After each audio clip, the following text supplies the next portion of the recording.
Hello everyone, welcome to another video. This is a response to a vinyl tag started by Hedley, and his channel is Another Fat Bearded Man Talking About Records. And this concerns a genre that I don't talk a lot about. I sprinkle in albums from this genre here and there, but it, be forewarned, is a country music vinyl tag. And so I thought I would join on in, and here we go. First question, get my glasses on here, or prompt, I guess I should say, is the oldest country record that you own? Well, I own quite a bit of 78s, but I didn't dig them out. I just decided to go with a vinyl album that I have, the oldest, and that's from 1957, and that's Jim Reeves' Bimbo.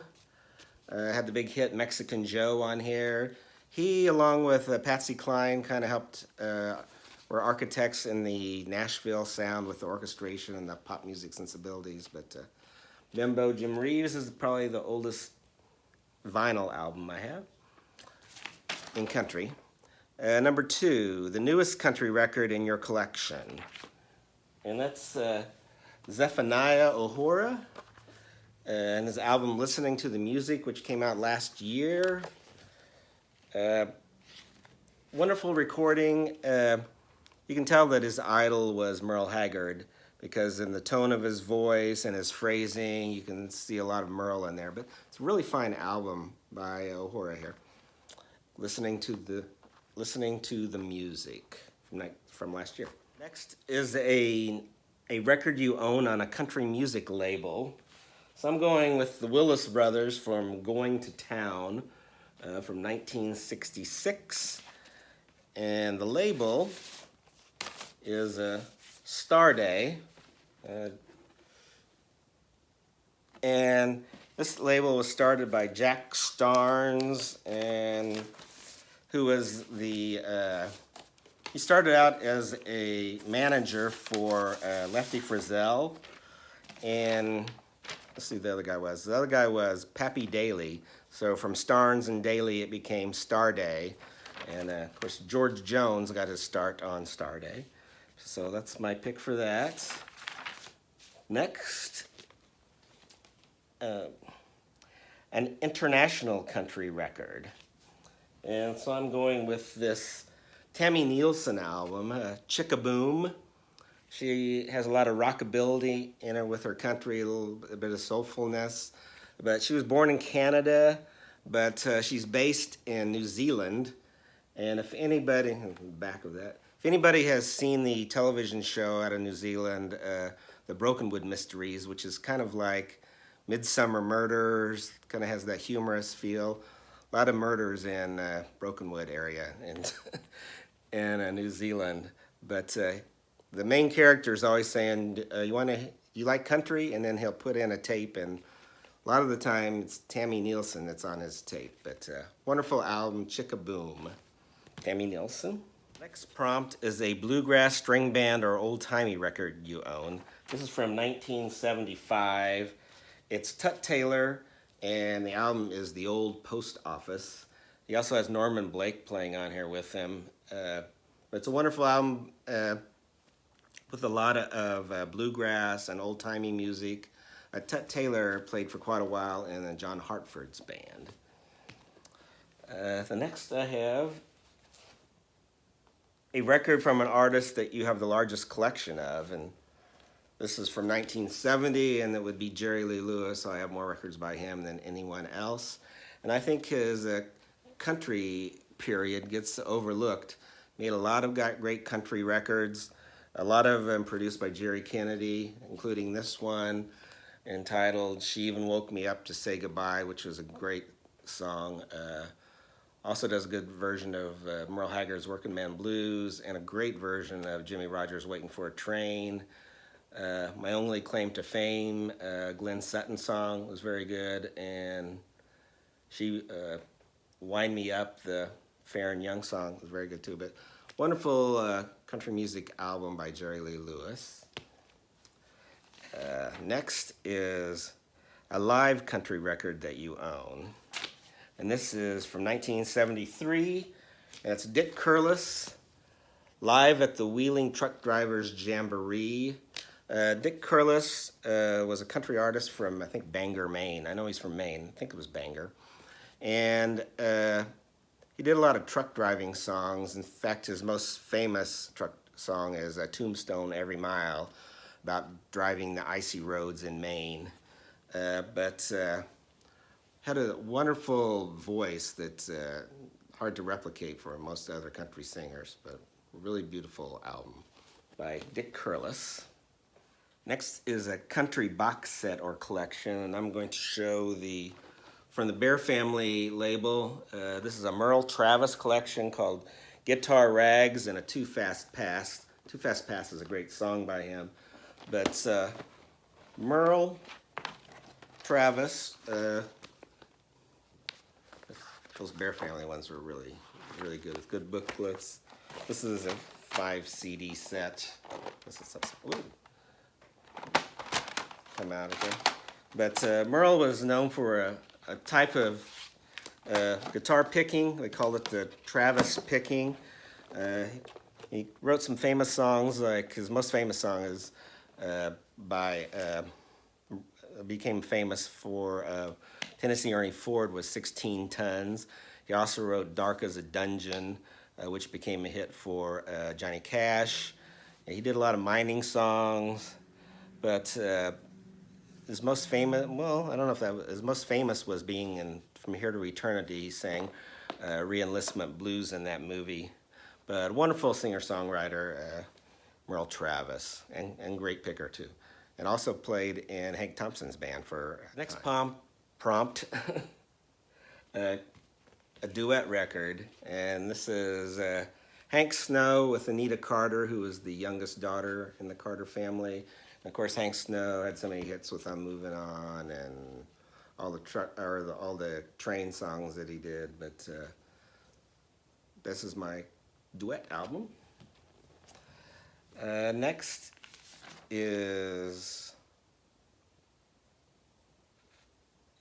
a country record you would recommend to someone new to country.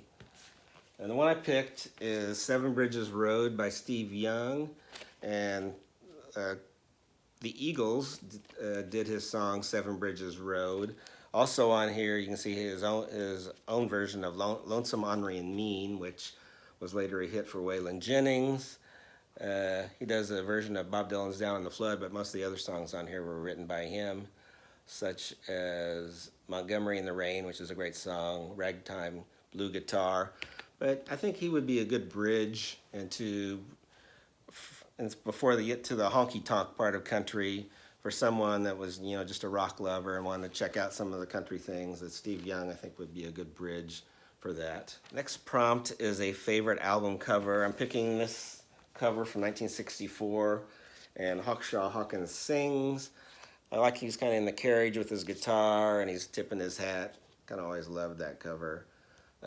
Love this album too. He's got a song called If It Ain't on the Menu, Try Another Cafe, which I really like. But he also went down in the plane crash with Patsy Cline and Cowboy Copas. But yeah, wonderful album cover. The next one was a country 7 or 10 inch, so I'm showing this 78, and the artist is Goldie Hill. Goldie Hill, she was popular in the early 50s to about 1959. Her big hit was I Let the Stars Get in My Eyes, which went to #1. She later would marry Carl Smith, the famous country singer. But really enjoyable music. In fact, I think on here they call her the Golden Hillbilly. So Goldie Hill and her record, I can't even remember what this record was called.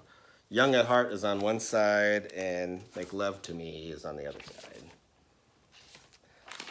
Okay. The next one is a record released on a small private or independent label. This label was out of Nashville, and it's called Stop Records.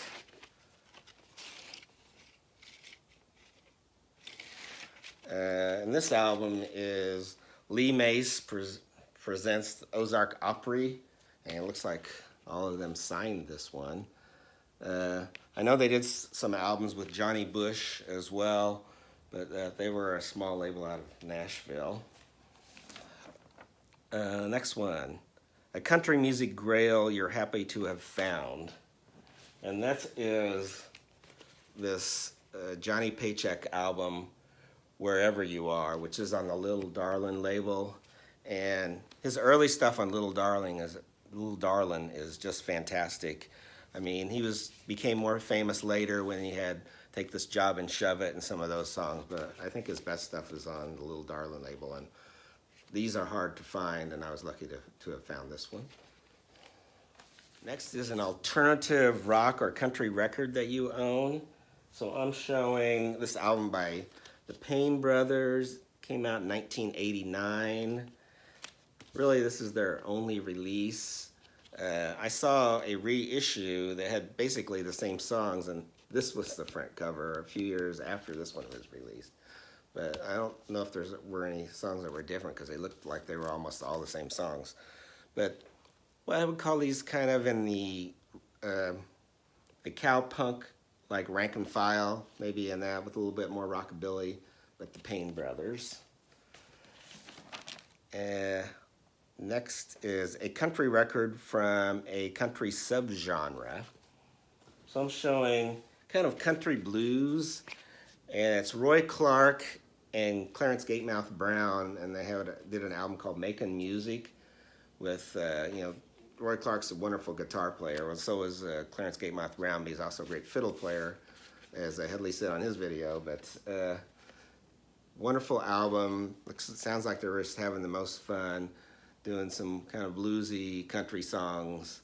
I don't think you can get too much better than this. A lot of fun. Next is a favorite country repress you on. This is actually the last question. And Hedley had said that there weren't too many country artists that got, good represses that, audiophile represses. And this one was done with by Analog Productions. And it's Tennessee Ernie Ford, Country Hits Feelin' Blue. This album sounds amazing. And got such things as Don't Rob Another Man's Castle, I Don't Want to Hurt Anymore, which was Hank Snow's song, Worried Mind. But great sounding album by Tennessee Ernie Ford, and it got the Analog Productions treatment. Anyway, that's my entry on the vinyl tag. I hope everyone's doing well, and thanks, Hedley, for starting this.